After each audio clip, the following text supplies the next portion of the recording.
1:30 riders finding their bikes. This is going to be our last ride before the lunch break. Looks good in white. Again, if you guys haven't yet, we got burgers. See, so I guess we'll be comparing the 400 to the 4R. Said I was going to do this. Oh my god, this thing feels light. I thought the 4R felt light. This thing feels like a feather.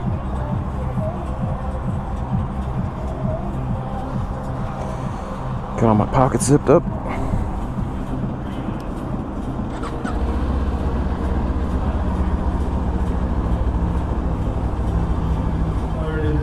Check your mirrors. Want to make sure we're all squared away. If you had questions, I was trying to get that 300 SM, but it was all booked up. I've ridden it before. I've never ridden a Ninja 400, and I figured since I just did the 400 or the 4RR, I might as well ride this back to back. Sort of. This is the next day. Z900 RS. Z900. All right, let's do this test ride. I'm excited. This little 400, it excites me because it's so inexpensive. Z650 RS. The Ninja 650.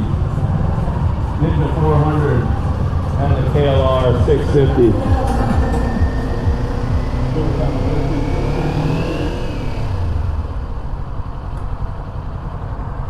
I don't know what it is. This thing's so minimal. It feels cool almost. Like it feels like I'm in like a Miata race car. Like just a stripped out, no interior car. That's kind of what I feel like.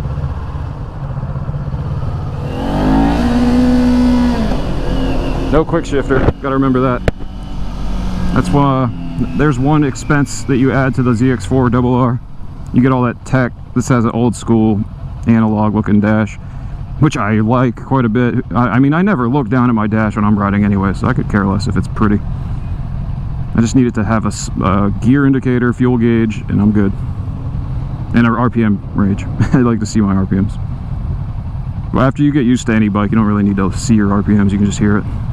This bike might have the lightest clutch I've ever felt in my life.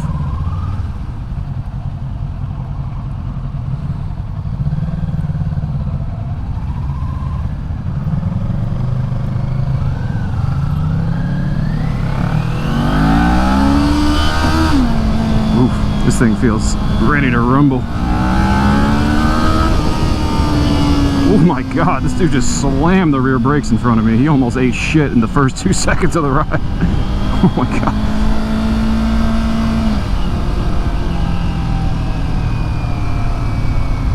Anyway, back to the review of the Ninja 400. The suspension's handling the bumps almost identically to the 4RR, which tells me the 4RR suspension might be a little soft, because this bike's notoriously got soft suspension stock. But the cool thing about this bike is it's really cheap to upgrade the suspension on this bike compared to a 600. I don't know what it costs to upgrade anything on the 4R. That's kind of one of the things you're paying for, is supposedly you get a better suspension on the RR. But on the street, without pushing it at all, they feel almost the same. The difference is this bike feels like a featherweight. It is so nimble. I'm already like praising it too much though. It's just a little 400, but man, it feels so lightweight. I can see why people buy this as a beginner bike, because it is the least concerning thing I've ever ridden. It's got power. It actually does wind out kind of crazy for a little twin. I think the RPMs really do die off around 12.5, somewhere in that range, and that's kind of high for such a little twin. And because of that, it has more of a high-pitched scream than a typical twin would, and I think it's just a 180. It's not even a 270.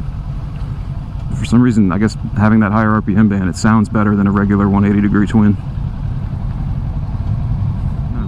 I can't get it to go into neutral from second gear. It's the same thing on the 400RR or the 4R or whatever. These names, they keep getting me.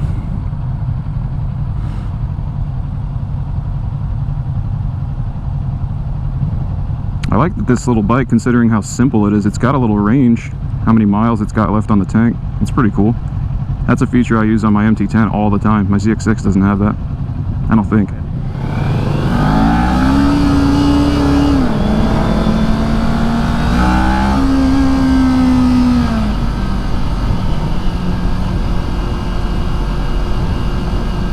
This thing's rowdier than I would have thought.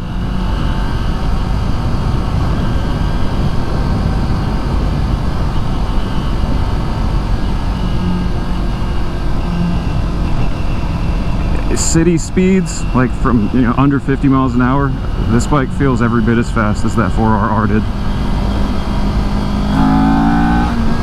Yeah, third gear in like the 45, 50 mile an hour range, just pinning it, it climbs just about as slow as the 4R did.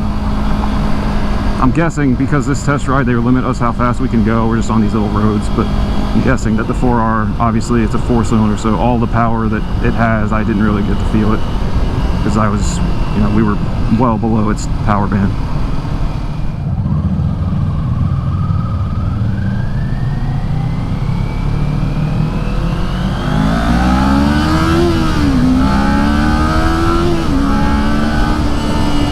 Yeah, dude, that's fun. See, it gives you good audio feedback, it sounds fine. And I just got to rip 3 gears just to get to 50. Now, when you want to go really fast, like you need to, that sucks that you have to rip 3-4 gears just to get to the speed limit. But when you're just like having fun, being limited to this kind of power is pretty fun. If I would have done that on the MT10, I would have been doing a wheelie past everyone at 90.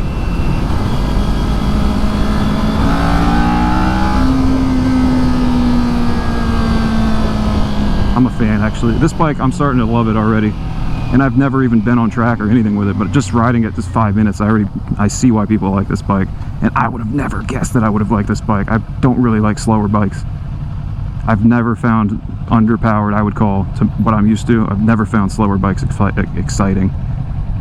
But I see the potential in this because it's so lightweight, it's so nimble. Man, these bikes are so cheap. I'd be so willing to just grab one, just to have it. Just to mess around with it. Just super lightweight it and just maybe use it on track most of the time, but take it around for errands and stuff. I feel like this bike would be super fun on track and also a cool tiny, like, it's cheap enough that you can just bring it anywhere and not have to worry about it getting kicked over or stolen. I mean, any bike can be kicked over or stolen, but when your bike costs less than 5 grand, who cares? Well, you can care a little less than if your bike costs 18 grand, you know? The suspension's super, it's not really set right. The back squishes faster than the front, so it kind of does this boing thing, and it's unadjustable. But the benefit of this bike being so popular with racing is that there's so many companies doing aftermarket parts. You can add a quick shifter, you can get an entire cartridge kit for the suspension, springs that swap right on. And everything for this bike is probably half as expensive as it is for the ZX6. And I'll tell you right now, there's a few people at ECR that'll run circles around me on a little 400 on my ZX6. So it's definitely got potential if you're fast enough as a rider. The only thing that sucks is what's always turned me off with these kinds of bikes is just any novice on a leader bike or even a 600 when you're on a bike like this can just go blasting past you, and then you just catch them in the corner and you spend the whole day getting past in the straights and trying to get around them in the corner, and it just sounds awful. That sounds like it'd be really annoying. It happens to me on my 600 chasing leader bikes. They'll pass me in the straights, or they'll impatiently go around me when I'm riding, you know, cautiously behind a slow rider. And then I'm just on their ass the rest of the track because I was faster than them, but they've got more grunt, so they can just pass really quickly. And having this little power, I mean, if there was a track day organization that only let small bikes, oh my god, I'd buy one of these in a heartbeat. If everyone was on a bike in this power range, that'd be the funnest track day on earth. Because everybody can just rip. There's really no concern. The bike's not going to do anything crazy because it has no power to do it.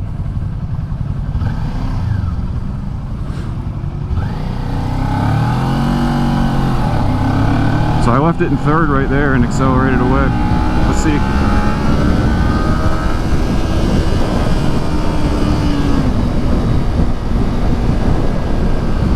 It didn't bog down or anything. I didn't even realize I was in third gear, but it handled it just fine.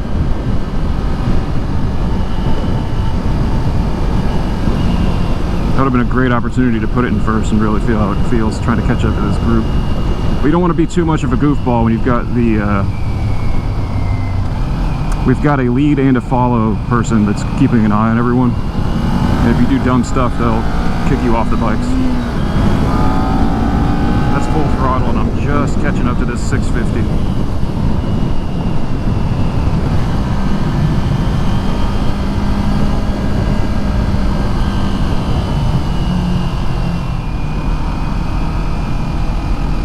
I'll say this is the second time I've done a test ride recently, and both of the times, because they were on these little side roads that we don't really, I mean the speed limit's 40, so we're never going that quick, and there's very few corners.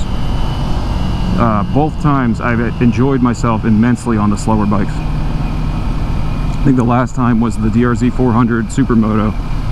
I thought that was so much fun in the right situation. That's what I'm trying to remember, that all these bikes have the right situation. The MT10, it does wheelies, it's fast in a straight line, but it's heavy and it brakes very hard. It doesn't brake very good, I should say, because it's so heavy and the brakes need some work. This bike, it's super lightweight. It's meant for people that are shorter, not as strong, or it's also meant for people that want to race and do it not so expensively. You buy that ZX4RR, I mean, you're in it 12 grand out the door. This bike's like 5.5, 6 grand out the door. So we're talking double the price, and stock for stock, not a huge difference in anything really. I would happily take this bike. I'm already gonna say it, this bike would be my choice if I was gonna pick anything in a 400cc class. For the price. For cool factor, ZX4RR is way cooler. Anything with a 4-cylinder is my favorite thing.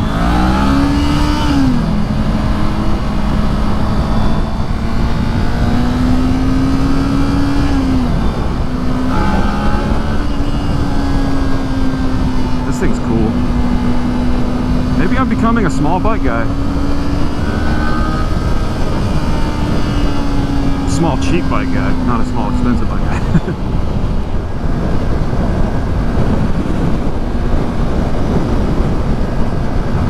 Yeah, I'm loving this little bike. There's something endearing about it.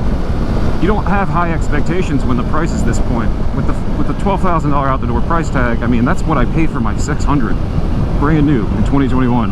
It's $12,000 out the door. So I think some of the people I know who bought the 4RR after taxes and markup, because they're rare, so dealers can charge whatever they want for them. We're talking like 12,000 bucks. That's, I mean, it's a lot of money for a little 400 that needs a tune immediately to even have what they advertised. You won't even get any of the power and features that they advertise until you flash it.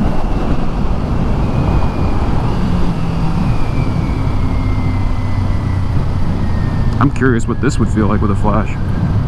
The way it rides right now, I don't even feel like it would need one, unless you just want to ink out every little bit of power. But I have no complaints about the throttle feel on this. The throttle feels super direct. Feels good.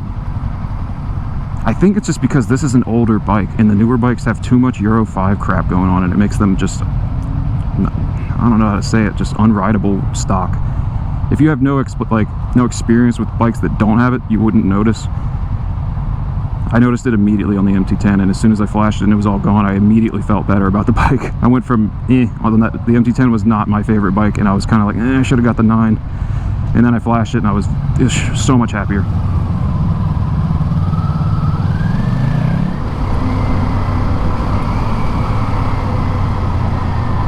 This transmission's real nice, shifts easily.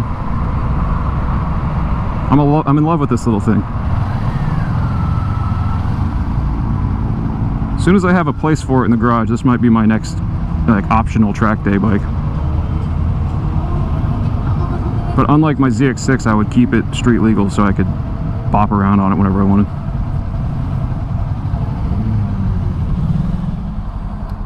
Awesome, welcome back. We got burgers rolling. Alright, this is going to sound crazy. ZX4RR, 6 out of 10.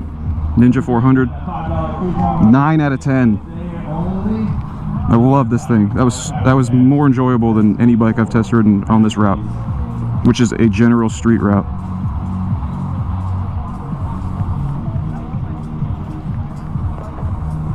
This is a fun little bike, dude. Woo.